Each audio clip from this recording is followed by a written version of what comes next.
ఓం తత్సతు. శ్రీ గురుభ్యో నమః. కర్ణతాళానిలక్షిప్త విఘ్నజీమూత సంహతిం నట కార్యగతిం వందే గణాధిపతిమన్మహం.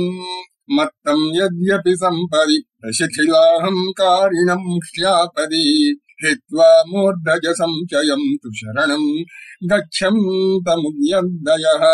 ఆతిశ్రీగిరి సప్తకాశ్రిత వపుః శ్రీ వెంకటేశ ప్రభుః. శ్రీమానాదివరాహదత్త వసతి తం భావయే సర్వదం. మూర్తిధర్మసుతౌ దాంతౌ బదరీ తపసి స్థితౌ నరనారాయణౌ వందే మునీనారాయణాంశజౌ. సృష్టిస్థితిలయాకార చక్రభ్రమణ కారణం నతార్తివారణజనం నౌమి నారాయణం సదా. సమస్తోపనిషత్సార క్షీరపూర్ణ నిజోదరం నరం వందే నరవరం నారాయణ సిహృత్పరం. యమప్రాప్య నివర్తంతే వచాంసి మనసా సహ తస్య లీలాం వర్ణయంతీమంబాం వాణీముపాస్మహే. వేదాన్ విభజ్య సూత్రాణి పురాణాని విరచ్య చ ధర్మ త్రిపథగాం పృథ్వ్యాం చాలయంతం మునిం నుమః. అత్రిమూర్త్యాత్మకత్వేన కేవలం భానుసన్నిభః అప్యజ్ఞతాం ధ్యనాశేన యస్తం గురుమహం భజే. ఓం తత్సతు. శ్రీ గురుభ్యో నమః. గురుదేవులు ఆంధ్రవ్యాస ఏలూరిపాటి అనంతరామయ్య గారు అనువక్తీకరించిన శ్రీ కూర్మ మహాపురాణంలోని 2వ భాగంలో ఉన్న ఈశ్వర గీతను మనము అధ్యయనం చేస్తున్నాము. కార్తీక మాస శుభ సందర్భంలో ఈ నెల రోజులు కూడా మనము ఈ సాధనను చేస్తున్నాము. అతి ముఖ్యమైనటువంటి గీతల్లో ఈ ఈశ్వర గీత ఒకటి. దానికి భగవద్గీత ప్రస్థాన త్రయముల్లో ఒకటి. బ్రహ్మసూత్రములు, ఉపనిషత్తులు, అలాగే ఈ భగవద్గీత, ఈ 3 ప్రస్థాన త్రయములు. అంటే ఎవరైతే సన్యాసాశ్రమము లేకపోతే అరణ్యముల్లో ఉంటూ 3వ వర్ణాశ్రమము తీసుకున్న వాళ్ళు అలాగే ఇక బ్రహ్మచారులు, గృహస్థులు కూడా అందులో ఉన్నటువంటిది అర్థం చేసుకోవడానికి అధ్యయనం మాత్రమే చేస్తూ ఉంటారు. కానీ ఈ సన్యాసాదులు అంటే సన్యాసులు, వానప్రస్థంలో ఉన్నవారు దీన్ని అనుభవంలోనికి తెచ్చుకోవడానికి ప్రయత్నిస్తారు. కనుక ఈ గీత అనేటువంటిది చాలా ముఖ్యమైనటువంటిది. వేదముల నుంచి తీసిన నవనీతము ఉపనిషత్తుల్లో ఉంటే, ఉపనిషత్తుల నుంచి తీసిన వెన్న ఈ గీతల్లో ఉంటుంది. బ్రహ్మగీత, ఉద్ధవ గీత, భగవద్గీత, ఈశ్వర గీత ఇత్యాది గీతల్లో ఉంటుంది. అందులో అతి ముఖ్యమైనటువంటిది, పురాతనమైనది, భగవద్గీత కన్నా ముందుగా వచ్చినది ఈ ఈశ్వర గీత. ఇందులో మనము మొదటి అధ్యాయము చూసాము. ఇప్పుడు 2వ అధ్యాయంలో మనము ఉన్నాము. ఈ 2వ అధ్యాయంలో అతి ముఖ్యమైనటువంటి 5 శ్లోకములు. ఈ 5 శ్లోకములు మళ్ళీ భగవద్గీతకు లింక్ అవుతాయి అన్నమాట. అనుసంధానం కూడా ఉన్నది. అక్కడ కూడా ప్రకృతి, పురుషుడు, అహంకారము, ఇంద్రియములు ఇలాంటి వాటిని అన్నింటినీ కూడా మళ్ళీ అక్కడ కూడా చెప్తారు. ఇక్కడ స్వామి పరమేశ్వరుడు మనకు ఆ జ్ఞానాన్ని ఈ 2వ అధ్యాయంలో చెప్తున్నాడు. ముఖ్యంగా ఈ 17, 18, 19, 20, 21 ఈ 5 శ్లోకములో కూడా చాలా ముఖ్యమైనటువంటివి.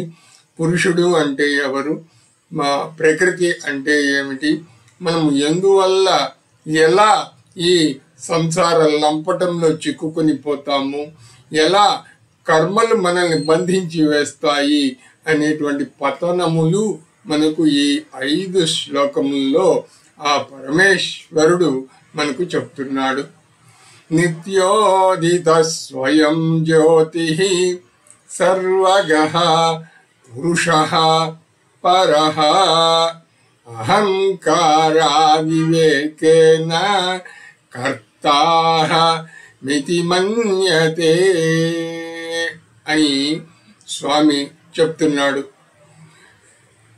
నిత్యోదితుడు, స్వయం ప్రకాశమానుడు ఆయన ఎవరు? ఆ పరమాత్మ. సర్వగతుడు ఆయన, అన్నింటికీ పర అంటే అతీతుడు అయినటువంటి వాడు పరము ఆయన. అటువంటి పురుషుడు అహంకారజన్యమైనటువంటి అవివేకం వల్ల మనల్ని కమ్మివేయటం వల్ల మనం ఏమనుకుంటున్నామో ఆయన్ని వదిలేసేసి నేనే కర్తను, నేనే అని అహంకారంతో మనం ప్రవర్తించటం వల్ల మనము ఈ సంసార లంపటంలో పడిపోతున్నాము. ఇది మనకు మొట్టమొదటిది. కనుక ఇక్కడ పురుషుడు అనేటువంటిది చెప్తున్నాడు. ఎవరా పురుషుడు? నిత్యోదిత, నిత్య ఉదిత. ఆయన స్వయం ప్రకాశమానుడు, ఆయన సర్వగః అన్ని చోట్ల ఉండేటువంటి సర్వగతుడు, వెళ్ళగలిగినవాడు, ఉండేవాడు అని కూడా అర్థం. సహ పురుష, ఆయనే పురుషుడు. అహంకారము, అవివేకము, ఇవి రెండు మనల్ని బాగా కమ్మివేయడం వల్ల మనం ఏమనుకుంటున్నామని అంటే ఆయన్ని మర్చిపోయి నేను అని అనుకుంటున్నాం. చాలామంది మా ఈ పితృదేవత అర్చనలు, గురుదేవుల సాధన విధానంలో మనము చేయిస్తున్నప్పుడు మా దగ్గరకు వస్తారు. వచ్చినప్పుడు చాలా రకాలైనటువంటివి మాకు చెబుతూ ఉంటారు. అయ్యా, నాకు మా తండ్రి గారి పట్ల లేదు, మా ఇద్దరి మధ్య ఇలా ఇలా ఉన్నది అని. ఇంకా ముదిరిపోయి అవి పితృశాపముల వరకు వెళ్ళి ఎంతవరకు వెళుతుందని అంటే కొడుకే శత్రువు అయిపోయి కొడుకే తండ్రిని చంపటం, లేకపోతే తండ్రి కొడుకుని చంపటము దాకా వెళ్ళిపోతారు.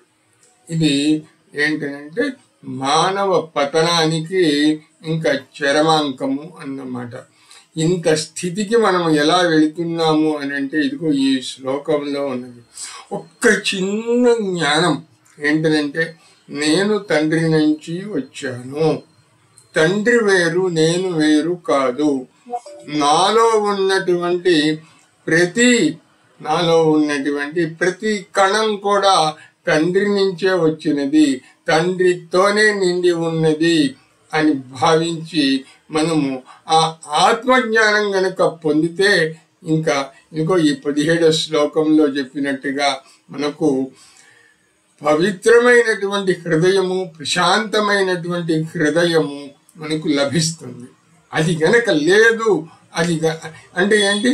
తండ్రి అనేటువంటి ఆయన వేరు, నేను వేరు అని రెండు దేహములను వేరువేరుగా మనం చూస్తున్నాము అని అంటే తండ్రి వేరే శరీరంతో కనిపిస్తూ మనము వేరే శరీరంలో ఉన్నందువల్ల మనము తండ్రి వేరు, నేను వేరు అని ఎలా అయితే అనుకుంటున్నామో ఇది మనకు సర్వ వినాశనములకు కూడా కారణము అవుతుంది.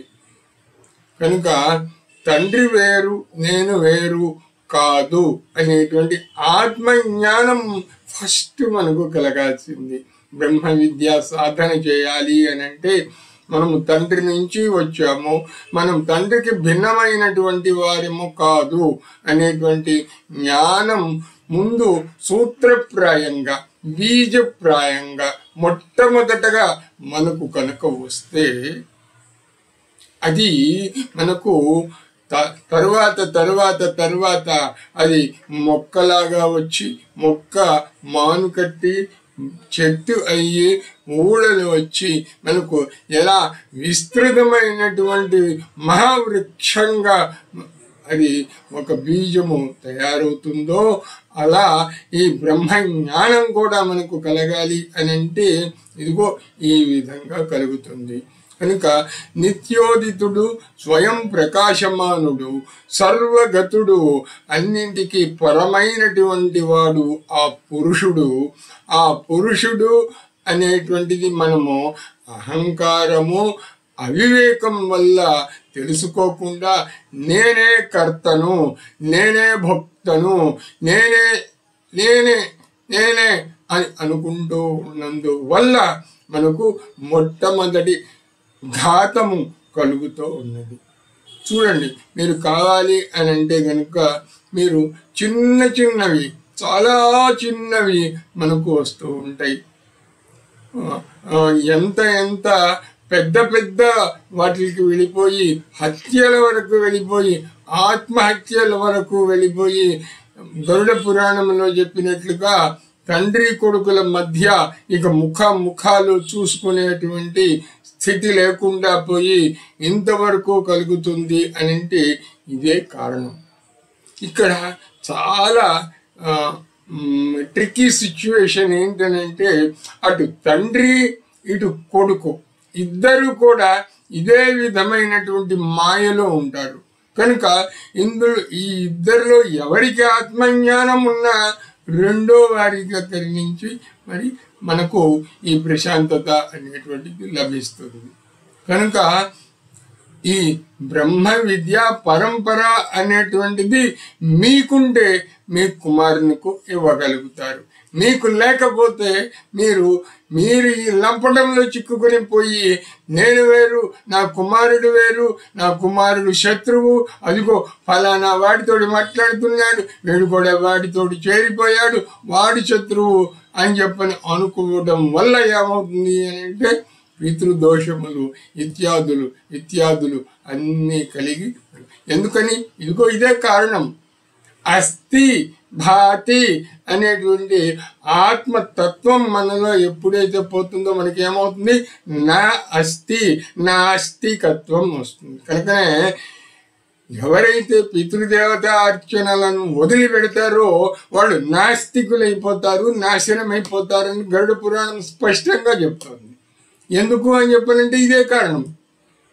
ఎప్పుడైతే తండ్రి లేడు, తండ్రికి సంబంధించినటువంటి దాన్ని మీరు అలక్ష్యం చేస్తున్నారో, మనకు ఈ శరీరము నేను అనేటువంటి దాంట్లో పడిపోయారో, ఇంకా కామక్రోధలో మదమాత్సర్యములు అనేటువంటి పాములు చుట్టేసేసుకుని ఇదిగో మనకు సర్వము కూడా ఆ పతనావస్థకు వెళ్తుంది. చాలా ఇక్కడ ఉన్నటువంటి ఈ పాములు ఎంత ప్రమాదకరమైంది అంటే, నేను హిందువునే అనుకుంటారు, మీరు పూజలే చేస్తూ ఉంటారు, మీరు ఎన్నో రకాలైనటువంటి సాధనలు చేస్తుంటారు, తీర్థయాత్రలు చేస్తూ ఉంటారు, 7 కొండలు ఎక్కుతారు, గుండు కొట్టించుకుంటారు, నేను దోపిడీలు ఇచ్చొస్తూ ఉంటారు. ఎందుకు పనికిరాని అవన్నీ? ఎందుకని? ఉండవలసిన ఆత్మ జ్ఞానం లోపించడం వల్ల ఎవరైతే పితృదేవత విశేషములను అలక్ష్యం చేస్తారో వాళ్ళు, అంటే మనకు తెలియకుండానే మనల్ని ఎలా ప్రక్కదోవ పట్టిస్తుంది ఈ మాయ అనేటువంటి దానికి ఇది ఉదాహరణ. అంటే మనము ఆస్తికులము అని అనుకుంటూ ఉంటూ మనకు నాస్తికత్వము ఇందులో ప్రవేశపెడుతుంది. ఎందుకని? అసలు ఉండవలసిన జ్ఞానం ఏమిటి? ఇదిగో ఇది తండ్రి కుమారుడు ఇద్దరికి ఉండవలసినటువంటి సంబంధం ఏమిటి, ఆత్మ జ్ఞానం ఏమిటి అనేటువంటిది మనకు లోపిస్తే ఇంకా ఆ పరమాత్మకు జగత్తుకు ఉన్నటువంటి అత్యంత కష్టమైనటువంటి బ్రహ్మ విద్యను ఎలా అభ్యసిస్తాం మనం? ఆ బ్రహ్మ విద్య రాకపోతే మనకు జ్ఞానం ఎలా కలుగుతుంది? ముందు చెప్తూ ఉంటుంది. ఇంతకు ముందు శ్లోకంలో కూడా చెప్పాడు, అలాగే దీని తర్వాత కూడా చెప్తాడు. సర్వ శరీరులకు సంసారం అజ్ఞాన మూలమైనది. అజ్ఞానం వల్ల ఇదిగో ఈ అజ్ఞానం వల్ల ఏమొస్తుంది? అన్యథా జ్ఞానం కలుగుతుంది. 16వ శ్లోకంలో మనకు స్పష్టంగా చెప్పాడు. ఎందుకంటే దీని ముందర తస్మాదజ్ఞానమూలోహి సంసార సర్వదేహినాం అజ్ఞానాదన్యథా జ్ఞానం తచ్చ ప్రకృతి సంగతం. ఏ జ్ఞానముంటే సర్వజ్ఞానములు కలుగుతాయో ఆ జ్ఞానం కాస్త పోయి అజ్ఞానం అక్కడ ఉన్నదో దానివల్ల ఏం కలుగుతుంది? జ్ఞానం కానిదేదో మనకు వస్తుంది. అదే అన్యథా జ్ఞానం అంటే ఉండవలసిన knowledge, the knowledge which is essential we are foregoing, and the knowledge which is unpleasant, unwanted we are getting. And we are dwelling in that one, and we may consider అంటే మనం అందులోనే ఇరుక్కుపోయి ఆ అజ్ఞానంలోనే కొల్లలాడుతూ ఒక పేడలో ఉన్నటువంటి పురుగు మాదిరిగా ఉంటూ అదే జ్ఞానము అదే ఇది అని చెప్పని అనుకుంటూ ఉంటాము. అదే ఈ 16వ శ్లోకం స్పష్టంగా చెప్పింది. ఇది పోయి ఎందుకు అని అంటే ప్రకృతితోటి కలుస్తుంది మనకు. ఇదిగో ఎలా అసలు అనేటువంటిది ఈ 16వ శ్లోకంలో నిన్న మనం చెప్పుకున్నాం. అజ్ఞానము అనేటువంటిది అంటే కనుకనే ఈ ఈశ్వర గీత ప్రారంభంలో కూడా మనం మహామునులు ఏమని ప్రార్థించారు? ఆ సూత మహర్షిని, వ్యాస భగవాను, ఆ తరువాత ఈ సనక సనందనాది మునులు వీళ్ళందరూ కూడా నరనారాయణులను, అలాగే నరనారాయణుల తర్వాత వచ్చినటువంటి ఈశ్వరుణ్ణి అయ్యా మాకు ఏ జ్ఞానం తెలుసుకుంటే సమస్త జ్ఞానము వస్తుందో ఆ జ్ఞానాన్ని మాకు చెప్పు నాయన, ప్రసాదించు నాయన అని అడిగారు. ఇదిగో ఈ 16వ శ్లోకంలో స్వామి చెప్తున్నాడు మనకు. ఏ అజ్ఞానమే అన్నింటికీ మూలము. ఈ అజ్ఞానం చేసే అత్యంత ప్రమాదకరమైనటువంటి పరిస్థితి ఏం తెచ్చిపెడుతుంది అని అంటే ఏదైతే జ్ఞానం కాదో దాన్ని మనకు తెచ్చిపెడుతుంది. అదే జ్ఞానం అనుకుంటాము. దీనికి కారణం ఏమిటి? ప్రకృతితోటి కలవటం వల్ల. మనం ప్రకృతితోటి కలిసి ఉన్నామా నాశనము, అదే పరమాత్మతోటి కలిసి ఉన్నామా మనకు దివ్యమైనటువంటి జ్ఞానం ఏర్పడుతుంది. ఈ రోజుల్లో మనకు వస్తున్నటువంటి అన్ని రకములైనటువంటి వాటికి కారణము ఇదే. ఈ కేవలము తండ్రికి మనకు ఉన్నటువంటి ఈ ఆత్మ జ్ఞానాన్ని వదిలిపెట్టి ఇదిగో తద్దినములు ఇంకొకటి అని అంటే అదొక మొక్కుబడిగాను, డబ్బుల ఖర్చుగాను, ఇంకొకటిగా అలాగే ముసలమ్మలు. ఇక ఈ రోజుల్లో మనం చెప్పుకోవాలి అని అంటే గొట్టా ఉన్న ప్రతి ఒక్కడు కూడా ఇలా చెయ్యండి, అలా చెయ్యకండి, అలా చెయ్యొద్దు, ఇలా చెయ్యొద్దు, ఇది శాస్త్రం, అది శ్రాద్ధం కాదు, ఇది అది అని చెప్పని ఇష్టం వచ్చినట్టు వాడు చెబుతూ ఉండడం వల్ల ఇదిగో ఏమవుతుంది అని అంటే ఇదిగో అన్యథా జ్ఞానం.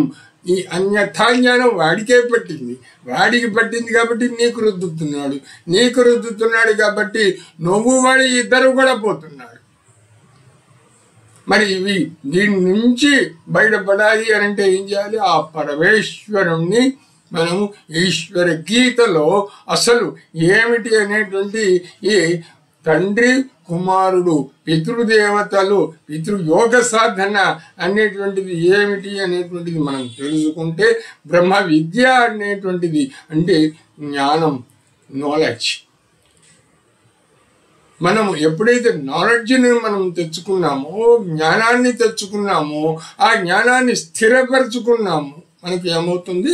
చక్కని బుద్ధి కుశలత వస్తుంది. ఈ జ్ఞానాన్ని మనం స్థిరపరచుకోకపోతే ఏమవుతుంది?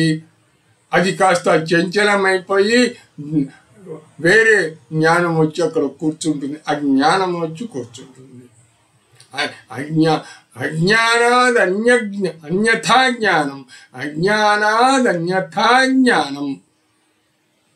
అజ్ఞానం వచ్చి కూర్చున్నప్పుడు అన్యథా జ్ఞానం, ఏదో ఒక పనికిరాంది చార్వాక సిద్ధాంతమో లేకపోతే కనుక అదిగో వాడి కిరస్థానీయులదో లేకపోతే ముస్లింలదో లేకపోతే ఇంకొకరిదో వాడి మతానికి పోతే నలుగురిని పెళ్లి చేసుకోవచ్చని వాడి దగ్గరికి పోవడము, లేకపోతే వీడి దగ్గరికి పోతే హాయిగా తింటాం కావో పియో మజా కరో అని చెప్పని వాడి దగ్గరికి పోవడం.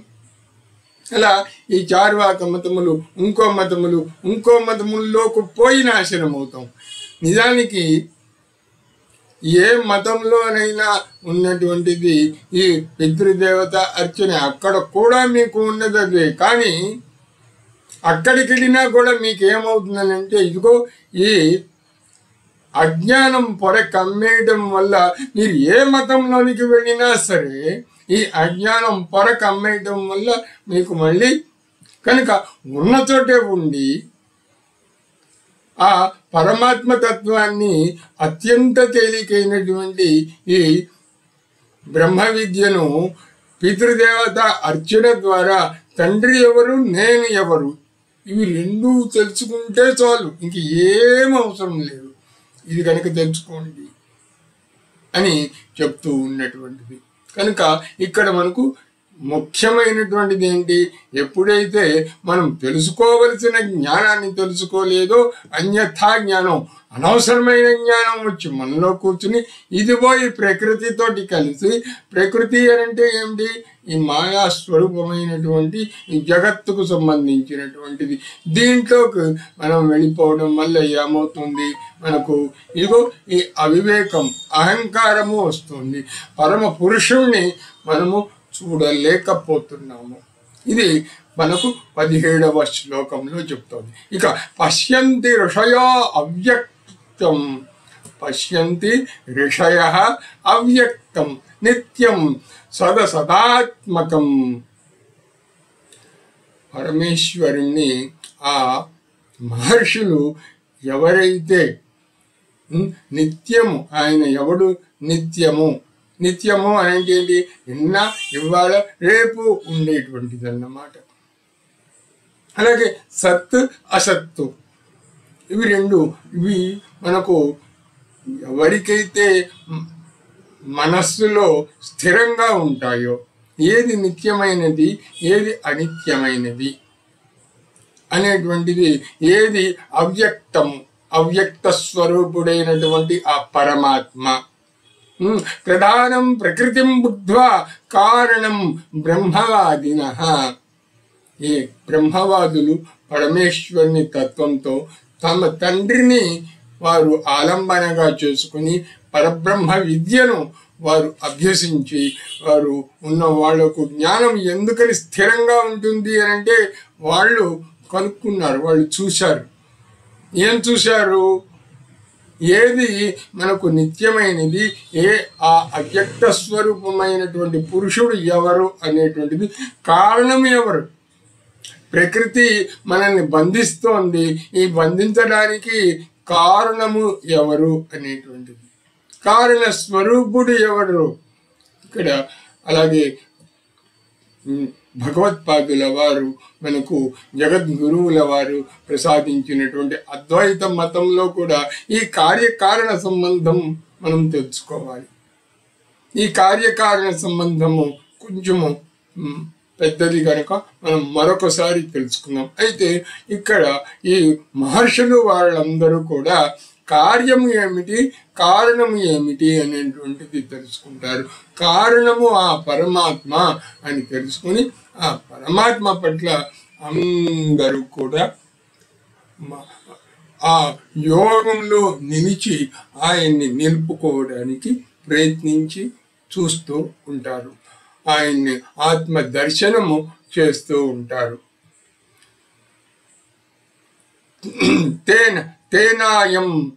తేనాయం సంగతో హ్యాత్మ కూటస్థః అపి నిరంజనః స్వాత్మానమక్షరం బ్రహ్మ నావబుధ్యేత తత్వతః. తత్వవేత్తలైనటువంటి వాళ్ళు అందరూ కూడా ఈ ఆత్మ కూటస్థుడు, నిరంజనుడు అంటే ఆయన స్వచ్ఛమైనటువంటి వాడు, ఆయన స్థిరంగా అక్కడ ఉన్నటువంటి వాడు, కూటస్థుడు, ఆయన అన్నింటిలోనూ కూడా ఆయన స్థిరంగా ఉన్నవాడు, స్వచ్ఛమైనటువంటి వాడు, ఆయన యథార్థంగా ఆయన అక్షర పరబ్రహ్మము అని తెలుసుకున్నవాడు. ఎవడు తెలుసుకోలేడు? ఇదిగో ఇంతకు ముందు మనం చెప్పాం చూసావా, వాళ్ళు తెలుసుకోలేడు. ఒక్కటే మనం తెలుసుకోవాల్సింది. అన్నింటికీ మీరు ఎక్కడైనా చూడండి, కుటుంబంలో వెనుక మనకు ఒక స్పర్ధ వచ్చింది అని అంటే ఇంకా అయిపోయింది. మీ జీవితం సగం కాదు, దాదాపు పూర్తిగా పోయినట్టే లెక్క. అది ఏ కారణం చేతనైనా కానివ్వండి, ఏ కారణం చేతనైనా కానివ్వండి, అది ఎందుకని వస్తుంది ఈ రోజుల్లో ముఖ్యంగా అంటే ఇదిగో ఈ జ్ఞానం. మీ తండ్రి గారు తన తండ్రి గారు తనకు ఉన్నటువంటి ఆ సంబంధాన్ని, ఆత్మైక సంబంధాన్ని కనుక పొంది ఉంటే ఆయనకు మీకు కూడా ఈ ఆత్మైక సంబంధం వస్తుంది. ఇది ఎక్కడో తప్పిపోయింది. ఆ తప్పిపోవడం వల్ల ఏమవుతుంది? ఆయనకు ఆత్మజ్ఞానం లేదు, మీకు ఆత్మజ్ఞానాన్ని ఇవ్వలేకపోయారు. దీనివల్ల ఏమవుతుంది? ఇద్దరికి. కనుక ఈ జ్ఞానాన్ని ఎవరో ఒకళ్ళుగా తెలుసుకోవాల్సింది. ఇద్దరు అంటే ముందుగా తండ్రి తెలుసుకుంటే తాను తన తండ్రి నుంచి ఉన్నటువంటి సంబంధాన్ని తన కుమారుడికి పంచగలుగుతాడు. కనుక ఇక్కడ ఉన్నటువంటి ఈ రోజుల్లో వస్తున్నటువంటి అనేక కష్టములకు, నష్టములకు, బాధలకు, హత్యలకు, ఆత్మహత్యలకు అన్నింటికీ కారణం ఏమిటి అని అంటే ఇదిగో ఈ సూత్రం పోయింది. పూర్వం అందరిలోనూ ఇది ఉండేది. కనుకనే మనము ఈరోజు కూడా రాముడిది చరిత్ర మనం ఎందుకు పారాయణ చేస్తున్నాము? ఎప్పుడో కృతయుగం, త్రేతాయుగంలోనికి చెందినటువంటి వాటిని అంటే ఇదిగో ఎందుకో